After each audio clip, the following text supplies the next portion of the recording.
Hey guys, it's me, the Connector. Today I will be discussing what is most likely going to happen next. After watching all of the most recent episodes from each creator, I'll be breaking down why certain events happened the way they did, how they connect, and I'll also be pointing out secrets and details you may have missed throughout the last few uploads. On top of that, I'll be diving into each main protagonist and giving a deeper analysis of what they might do next. This video acts as an update to my last prediction video. I also want to give a big thank you to Velocity for the thumbnail. With that out of the way, let's get into the video. First, let's talk about Parrot. Parrot has officially entered the election alongside several other candidates. Over time, we've seen more and more of those candidates drop out, either due to pressure from the law or because they simply couldn't keep up with what was happening. This all leads into Parrot's most recent video, where he's forced to prepare for a massive public debate. During this time, Parrot makes a huge move by using Wemmbu, who had previously escaped from Lettuce's control. What's important here is that the rest of the Unstable SMP believes Wemmbu is dead. When the election originally started, Lettuce publicly announced that he had killed Wemmbu and promised the crowd that they could trust him. This lie became the foundation of his authority. That plan completely falls apart when Parrot shows up with Wemmbu alive. This single moment completely destroys Lettuce's credibility. Parrot then explains what actually happened, which causes the crowd to turn against Lettuce almost instantly. In response, Lettuce attempts to kill Wemmbu right there, but Parrot had already planned for this and teleports Wemmbu away before anything can happen. After this public failure, Lettuce escalates the situation. He threatens Parrot directly, saying that if Parrot wants to ever see his best friend Theo again, he must resign from the election and turn himself in. Right after that, Lettuce announces that he will take control of the Unstable SMP until it is safe again. Anyone who has watched this series knows that the server is almost never safe, meaning this is essentially a declaration of permanent rule. In other words, Lettuce elects himself. This decision angers everyone, the remaining candidates, the crowd, and Parrot himself. But at this point, Lettuce doesn't care. He believes he's justified. The problem, however, is that Theo still has an elytra, meaning he can easily escape if things go wrong. Parrot even points out that Lettuce should have kept the situation between just the two of them, which already tells us Parrot is several steps ahead. We know Parrot isn't stupid. He almost certainly has a stasis setup ready, and once he escapes, he'll use the exact skills he learned from Wifies and previously used to catch Wemmbu. Lettuce, however, is completely blinded by power and can't see how badly he's misplaying the situation. Lettuce now has an army. At this point, the law functions more like an empire than a government. If Lettuce can't get what he wants through public image and manipulation, he'll take it by force. The scariest part is that he genuinely believes he's doing the right thing, when in reality, he's doing the exact opposite.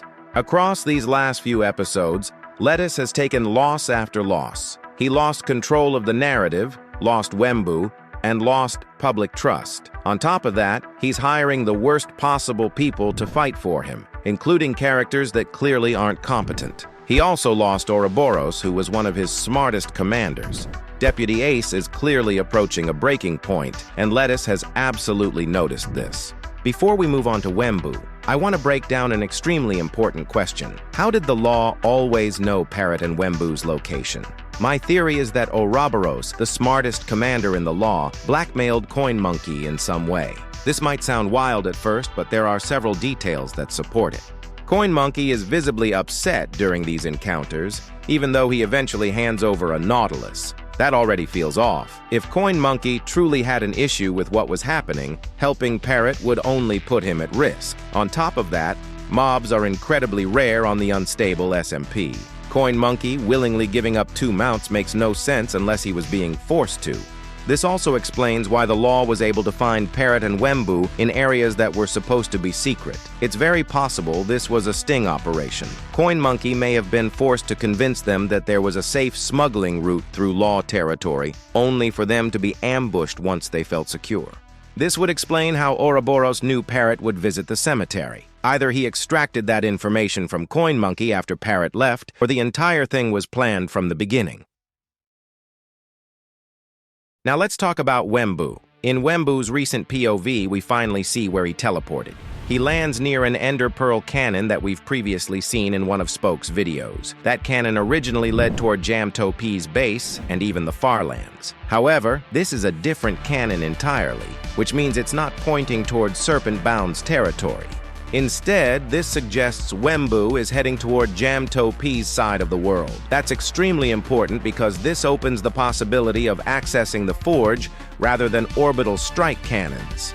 That alone could massively shift the balance of power. Now, what if they instead return to Serpent-bound's void civilization?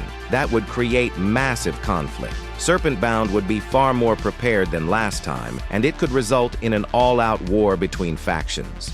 Another important detail is the Law's sudden wealth. Recently, the Law has gained massive amounts of resources very quickly.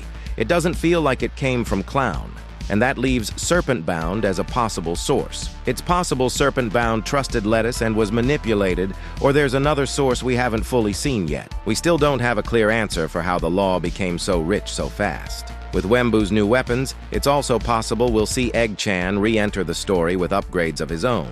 There's even a chance FlameFrags, Wemmbu, Spoke, and Parrot begin working together from different angles.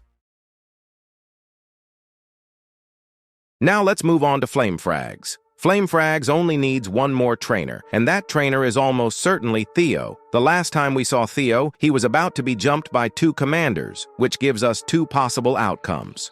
The first is that Flame learns Theo was captured by the Law and launches a rescue mission. If that happens, the next episode would likely involve Theo teaching Flame advanced PvP techniques, including minecart combat. This would mirror how Flame has already saved Theo multiple times in the Nether and during the Law base escape. The second possibility is that Theo escapes on his own, but disappears completely. The Law could then pretend they still have him in order to bait Flame into traps. Eventually, Theo would either step in when Flame needs him most, or Flame would track him down directly. There's also a strong chance this becomes the moment Deputy Ace finally betrays the Law by helping Flame free Theo. Once Flame's training arc ends, he'll almost certainly join the others in the final conflict. Now moving on to Spoke. Spoke's storyline is easily the most complex, and honestly, there isn't a clear answer as to who his stalker is. That said, there are only two realistic possibilities: Jamto P or Minute-Tech. Both have access to advanced resources like beacons. Minute-Tech recently gave up the End, meaning he's likely back in the overworld. He also knows Spoke personally and has previously connected Wemmbu to him. Minute-Tech's red-themed style and advanced gameplay fit the profile.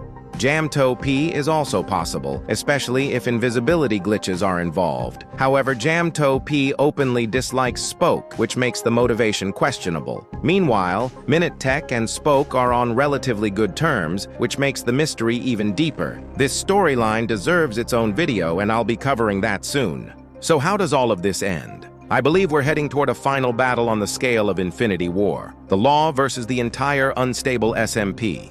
One major piece of evidence is that the Unstable staff team has recently been running massive stress tests and temporarily closing servers to allocate resources for recording sessions. This suggests they're preparing for something huge, possibly hundreds or even thousands of players. Imagine 500 versus 500, or even 1,000 versus 1,000. Every civilization versus the Law. In the end, Lettuce will be defeated.